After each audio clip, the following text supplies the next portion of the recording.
Dagon tooed at the edge of a ruined cliff, gazing at the distant horizon. Sunlight broke through tattered clouds, illuminating the battlefield where their bloody victory had recently been won. The ashes of the Xenos and the wreckage of the destroyed cruiser covered the land, like scars on the body of a fallen world. But the peace was an illusion. Kayan approached, his heavy footsteps echoing across the rocky ground. His face was haggard, and his armor was covered in deep dents and scorched marks from enemy fire. "We've won the battle, but not the war," he said quietly. Dagon nodded in silence. Victory brought no relief. The void inside still burned. He knew the storms raging within their souls were far from over. "We need to fall back to the outpost. The Emperor has sent a message." Kayan handed over a scarred datapad. The symbol of the white scars, a fierce lightning bolt against a dark cloud, glowed on the screen. The message was short but clear, a new order to advance. Dagon read it several times, trying to grasp its hidden meaning. Their time to rest had ended. A greater horror awaited them. As they advanced toward the outpost, the tension grew heavier with every step. The road was winding, littered with signs of a recent battle. Every step reminded them of their fallen brothers and the price they had paid. "Do you think this order could be a trap?" Kayan asked, trying to mask his concern. "Perhaps," Dagon replied. "But we are White Scars. We follow orders to the end." Their thoughts were dark. They knew each new encounter brought them closer to the edge, where the difference between duty and madness grew thinner with every passing moment. As they neared the outpost, the tension became almost tangible. Blood-red twilight descended on the horizon, and the booming thunder echoed in the hearts of the warriors. Dagon felt that they had entered the territory of an unseen enemy. The outpost stood atop a hill, but it looked deserted. Jagged walls, scarred from previous bombardments, towered over the plain, and the main gate yawned open. "Too quiet," Kayan muttered, gripping the hilt of his sword. Dagon raised his hand, signaling the others to halt. "Scouts forward! Check the perimeter!" he commanded. 2 White Scars scouts dismounted silently and advanced toward the outpost, their figures dissolving into the twilight. The rest of the warriors stood ready, their expressions stoic, but their eyes betrayed the inner tension. Minutes passed. The silence grew louder. Dagon was about to give the order to move forward when a muffled explosion erupted. Shards of metal flew into the air. "Ambush!" Kayan shouted. Through the smoke and dust, shadows emerged. Xenos, survivors of the downed cruiser, had surrounded the outpost and patiently waited for the moment to strike. Now they descended upon the White Scars, their fanged maws open with insatiable bloodlust. Dagon did not hesitate.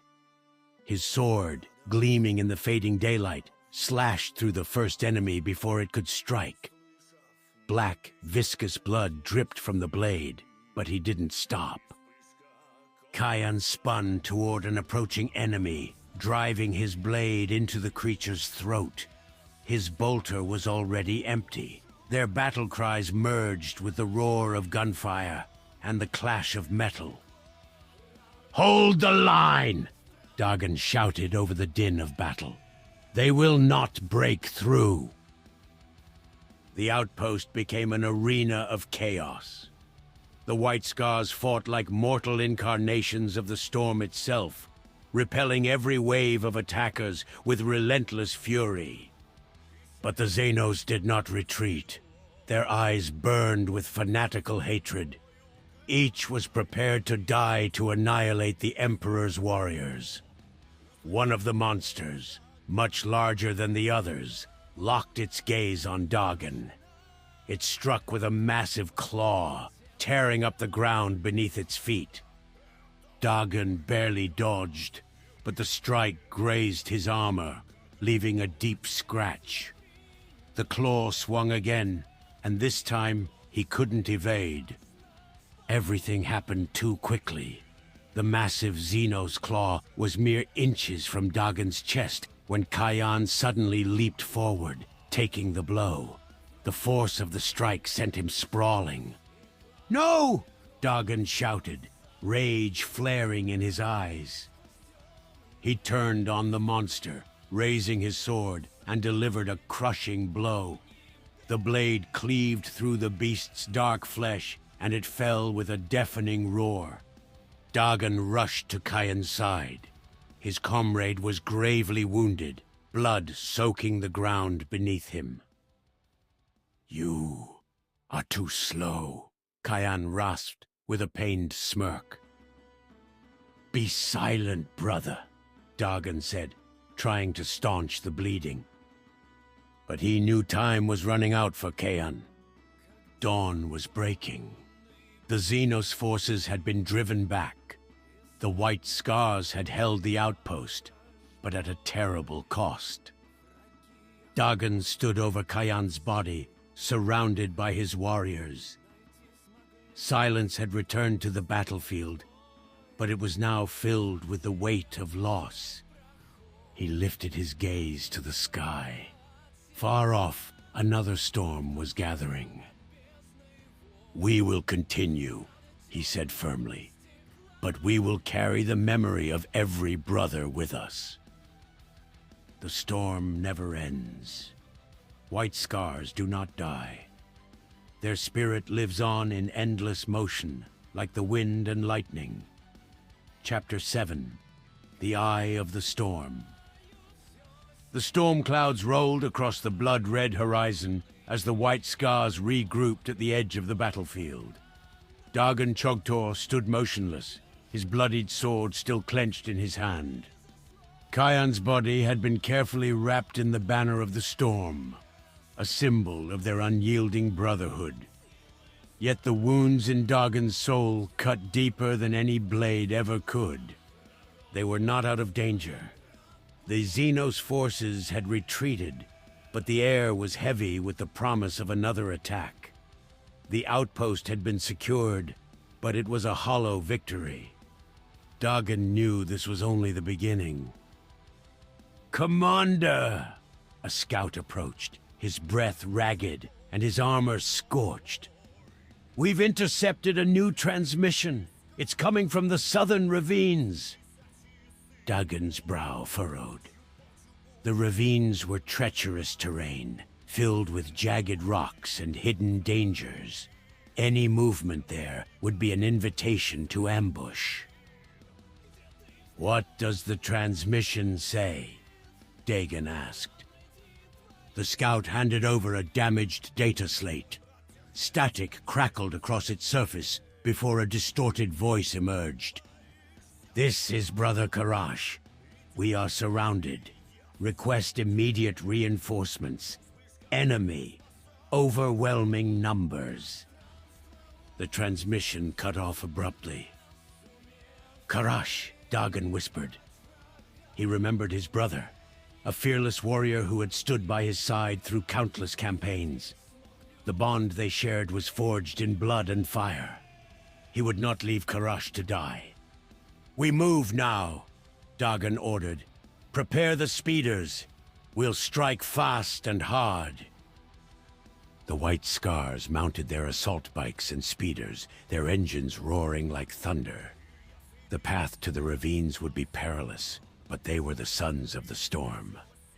They thrived in chaos. The southern ravines loomed ahead, jagged cliffs casting long shadows over the rocky terrain. The air was thick with the scent of blood and ozone. Every instinct in Dagon's body screamed of danger. The white scars moved swiftly, their speeders kicking up dust as they navigated the narrow paths. Scouts took point, scanning the cliffs for any sign of movement. "Contact!" one of the scouts shouted. From the shadows emerged a new wave of Xenos. These were not the same creatures they had faced before. Their forms were grotesque, hulking beasts with elongated limbs and razor-sharp claws. Their eyes burned with malevolent intelligence. "Ambush!" Dagon roared. The Xenos charged, their howls echoing through the ravine. The white scars met them head-on, their blades flashing like lightning. Dagon dismounted his speeder in one fluid motion, landing with the grace of a seasoned duelist. His blade found its mark in the chest of the first creature, slicing through bone and sinew. Another beast lunged at him, but he sidestepped the attack and delivered a killing blow. Around him, the battle raged. Bolters roared, and chainswords tore through flesh. Yet the Xenos showed no signs of retreat. For every beast that fell, 2 more took its place. "Push forward!"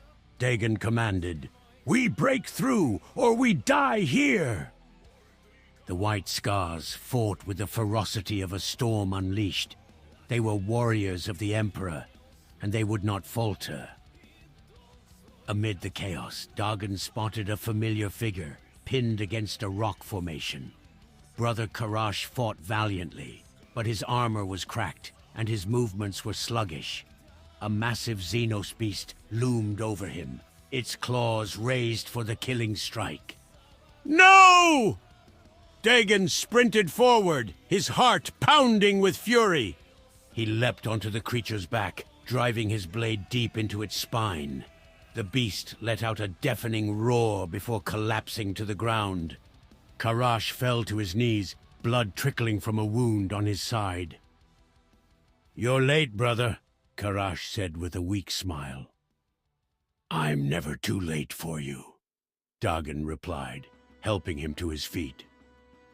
Their reunion was cut short by another wave of Xenos. Dagon and Karash stood back to back, their blades moving in perfect harmony. Together, they cut down every foe that dared approach. But the battle was far from over. The white scars regrouped at the base of the ravine. They were battered and bloodied, but their spirits remained unbroken. Dagon surveyed the battlefield. The Xenos were gathering for one final assault. Their leader, a towering beast covered in obsidian armor, stepped forward. Its eyes locked onto Dagon with a predatory glare. "This ends now," Dagon said, his voice steady. He raised his sword high, its edge glinting in the fading light. The white scars formed a defensive line behind him, ready to face whatever horrors awaited them. Xenos charged. Dagon met the leader head-on, their blades clashing with a thunderous roar. Every strike was a test of strength and will. The beast fought with savage fury, but Dagon's resolve was unyielding.